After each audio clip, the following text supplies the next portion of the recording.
दोस्तों आज मेरी मौजूदगी है बलिया के भीमपुरा थाने और भीमपुरा थाने का रामपुर गांव है। और ये पीछे आप एक घर देख रहे हैं। इस घर में जो है 16 तारीख की रात में एक घटना घटती है। 16 साल का आज़ाद यादव होता है और आज़ाद यादव की जो है संदिग्ध परिस्थितियों में मौत हो जाती है। और मेरे फ्रेम में आप देख पा रहे होंगे उस आज़ाद यादव के ये पिताजी हैं। और ये पिताजी जो है बाहर रहते हैं, कहीं गुजरात या कहीं इस राजस्थान रहते हैं। तो राजस्थान इनको किसी रिश्तेदार के द्वारा सूचना मिलती है। उनके घर पे जो है उनके दादा भी हैं, दादी भी हैं, उनका एक छोटा भाई भी है। तो इनका आरोप है कि मेरे बेटे की जो है हत्या की गई है। आखिर किसने हत्या की, ये जो है पहेली बना हुआ है और घर की कुछ और कहानी है। इस मुद्दे पे मैं बात करता हूँ, आप वीडियो में बने रहिए। क्या नाम है, थोड़ा सा परिचय दीजिए। राजेश कुमार यादव नाम है जी। आज़ाद यादव का पिताजी हूँ जी। क्या मामला हुआ था, कुछ बताइए। किस तरीके से आपको सूचना मिली, सूचना कौन दिया और आपने जो है घर वालों से क्या बात किया? हमारा घर वाला हमको कोई नहीं सूचना दिया। हमारे फुआ के लड़के हमको सूचना दिए। उसके बाद से हमारा बड़ा वाला बेटा हमको सूचना दिया। मैं बड़ा वाला बेटा को बोला कि लाश मत जलने देना, मना करना जो तुमको खबर दिया उससे। लाश हम जब जाऊँगा तो जलाऊँगा, क्या परिस्थिति में मरा है, क्या था, मैं उसका जवाब प्रशासन से मैं जवाब दूँगा। और एसओ साहब को मैं ऑफलाइन नंबर निकाल के मैं फ़ोन भी कर दिया था। उसका नंबर भी मेरे पास है और उसका मेरे पास रिकॉर्डिंग भी है। एसओ साहब को फिर मैं दोबारा 2-2:30 बजे टाइम फ़ोन किया तो एसओ साहब इधर साइड आए थे। तो एसओ साहब आए थे तो बोले कि वो बीमार था, आपके पिताजी बयान दिए हैं, आपका छोटा वाला बच्चा भी बीमार, ऐसा बयान दिया है। मैं जब 18 तारीख को जब 4 बजे भोर में आया, मैं पिताजी को अपने बुलाया तो बोलो कि फांसी पर लटका था, मैं काट के हम और भोला उतारे हैं। यही सर हमारा है। हम इसी के तहत हमको डाउट हो रहा है। पूरा गांव वालों को भी मैंने मना किया हूँ, जिसको मैं फ़ोन किया हूँ मेरा फ़ोन रिकॉर्डिंग चेक किया जाए। वो लोग माने नहीं है, लाश जला दिए हैं। आखिर ऐसा क्या वजह हो सकता है? फांसी जो है उसको कौन, फांसी अपने से लगा सकता है या उसको कौन मार सकता है? आखिर क्या कारण हो सकता है इसका? फोटो देखने के बाद से तो न जहर भी खाया नहीं लगता है, फांसी भी नहीं लगता है। अब इसमें वो उसी के लिए तो मेरे को बहुत इसका मतलब डाउट है ना। इसके लिए तो मैं बोल रहा हूँ ना कि प्रशासन को भी, इसके लिए तो मैं उधर से ही कॉल कर दिया था एसओ को कि जब कोई नहीं सुनेगा तो प्रशासन सुनेगी ना। तो एसओ साहब को मैं फ़ोन किया, एसओ साहब से सीधी बात भी हुआ है। तो पुलिस आई थी आपके घर, तो आपके घर से क्या क्या चीज़ ले गई? पुलिस हमारे घर आई थी तो खाली हमारे नहीं रहने पाई थी। तो पिताजी से बयान लिया था और पिताजी बयान दिए थे कि वो बीमार था, सेमरी जा कर के मर गया। हाँ। तो मरने के बाद जो है आपको सूचना मिली और आप वहाँ फ़ोन से कहते हैं घर वालों से कि जो है आप शव को जलाना मत, चाहे जो भी अंतिम संस्कार है, जो प्रक्रिया है, मत करिएगा। लेकिन आपके कहने के बावजूद भी आपके घर वाले ऐसा किए, इसमें तो थोड़ा सा क्या और सच्चाई है, आप बताइए। इसमें यही है कि घर वाले इस बात को माने नहीं, या कि उन लोगों को मालूम नहीं हुआ। बाकी जितना भी आदमी था सबको कॉल किया तो कोई ना कोई बताना चाहिए ना कि हाँ भाई ऐसा ऐसा आपका बेटा फ़ोन कर रहा है। कोई उनको बताया कि नहीं बताया, अब तो आप सामने बोल रहे हैं कि नहीं बताया हमको। लेकिन एसओ साहब को जब मैं कॉल किया था तो एसओ साहब को डायरेक्ट इस पर एक्शन लेना चाहिए ना। हाँ, मैं प्रशासन के द्वारा मैं सोचा कि हमारा घर में वो बच्चा को आए हुए भी 10 दिन हुआ था। वो 10 दिन के बीच में ही पहले घर में ताला मार दिया गया था। ताला मार दिया गया, हमसे बोला कि पापा जी घर में ताला मारा हुआ है। मैं बोला क्यों? तो बोला कि अब कहें पता नहीं क्यों, कौन ताला मारा है। मैं बोला ठीक है। तो मैं बड़े वाला बच्चा को फ़ोन किया, मैं बोला भाई, वो भी रिकॉर्डिंग मेरे पास है। मैं बोला भाई घर में ताला क्यों मारे हो, एक 2 भाई लड़ रहा है, घर में ताला क्यों मरवाए हो? तो बोला गेहूँ बेच रहा था। हम बोला गेहूँ बेच रहा था? गेहूँ तो तुम भी बेच रहे थे। हाँ, गेहूँ तो तुमको भी मैं लेकर जाते हुए मैं देखा हूँ। तो इस पर वो चुप हो गया, उसके बाद से ताला खुलवा दिया।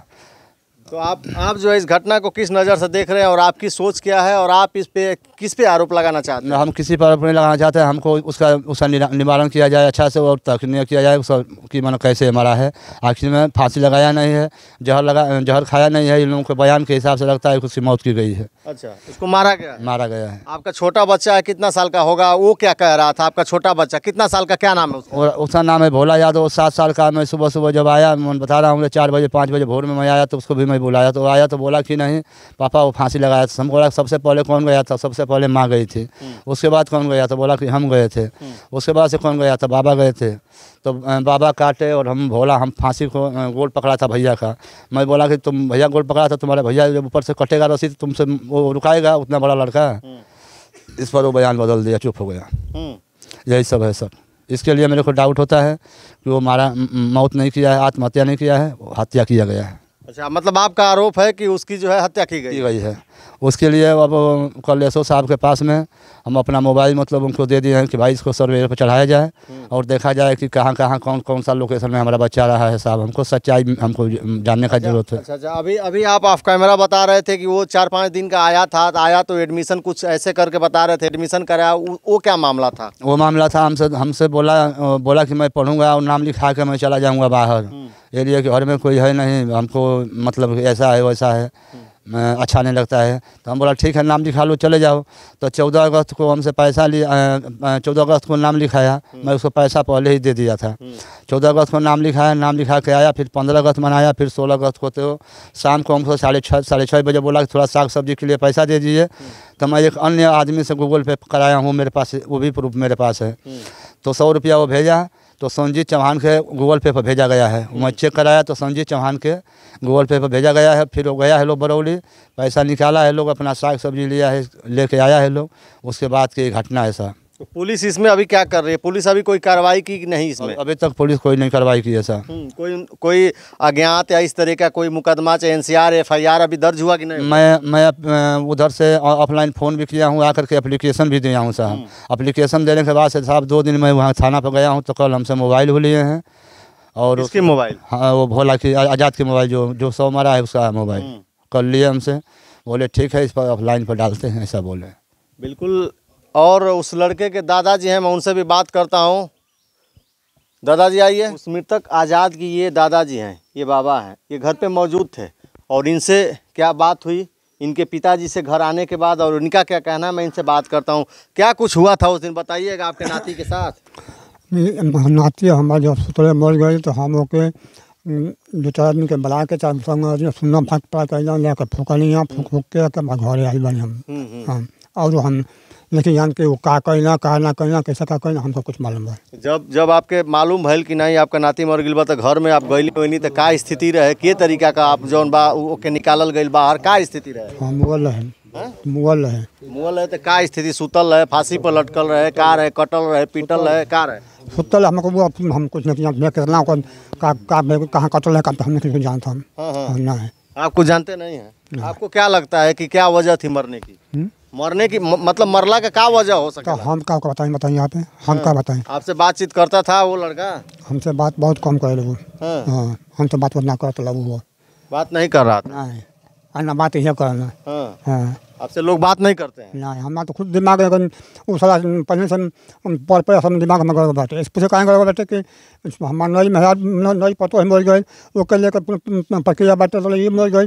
हमारा तो दिमाग खुद काम करते तो हम क्या बताएं आपसे, क्या करें सारा कहीं। फिर इनके पिताजी क्या कह रहे थे? आप कुछ कह रहे थे, क्या आपको दिक्कत हो सके? हम आए तो पिताजी से पूछे तो बोले फांसी लगाया था, मैं उस पर से उतारा हूँ।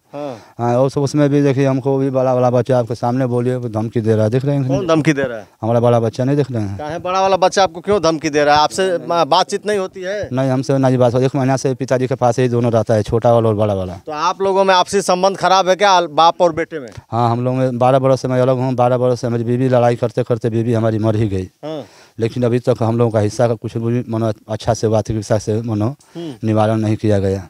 तो आपको क्या बड़े लड़के पे कोई शक है क्या, कोई दिक्कत है क्या? बड़ा वाला लड़का भी देख रहे हैं अच्छा से, उसको आकर भाई है तो रात को रोकना चाहिए कि नहीं रोको भाई, हमारा भाई है, मैं आकर देखूंगा उसको, बड़ा भाई हूँ मैं, उसको फूंकूंगा, मैं देखूंगा कैसे मरा है कैसे नहीं मरा है। हैं तो वो भी इसमें इन्वॉल्व नहीं हुआ। इसका मतलब क्या है? इसका मतलब क्या है बताइए हमको? तो हमको से मौत का ही साजिश लग रहा है कि लोग मारा है लोग। अब कौन मारा है मेरे को मैं देखा नहीं हूँ। मैं जोधपुर राजस्थान में था। इसी को मतलब निवारण करने के लिए कि वो दिन हमारे पर न हो जाए। बीवी वैसे ही मरी तो भोर में सबको मालूम हुआ, ये बच्चा मरा तो सबको मालूम हुआ, और सब सोए ही मरता है। क्यों ऐसा होता है? शाम को ठीक है, सुबह में कैसे आ जाता है? किसी तरह का जमीनी विवाद या किसी धन संपत्ति के लिए ऐसा कुछ आपके घर में विवाद चलता है क्या? वो एक बार हमसे बोल रहा था कि देखिए ना, बाबा बोल रहे थे कि तुमको हम खेत नहीं देंगे, दो ही भाइयों को खेत देंगे, है वो ऐसा करके हमने से एक बार बोला था। मैं इसको समझाया कि तुमको 5 मंडा खेत तुम्हारे हिस्सा में आएगा, मैं खरीद दूंगा। ये लिए उसी का मेरा सहारा था। 1 महीना से हमसे 2 बच्चा हमसे बिछुड़ गया था। पिताजी के पास चला गया बीवी मरने के बाद।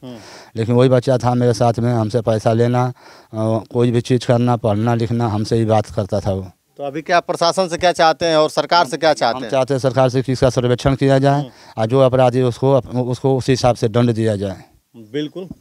ये आज़ाद के पिताजी हैं। आज़ाद की उम्र लगभग 15 साल जो है रही होगी और इनके गैर मौजूदगी में उसकी मौत हो गई है। इन आज़ाद के पिताजी का कहना है कि वो जो है सामान्य मौत नहीं मरा है, उसकी जो है हत्या की गई है। इन्होंने जो है तहरीर थाने पे दी है और थाने पे जो है अभी जांच प्रक्रिया में है और आगे पुलिस क्या करती है आगे देखना है। अभी आपकी क्या राय है इस वीडियो में? अभी तक बने रहने के लिए आपको बहुत बहुत धन्यवाद। नमस्कार।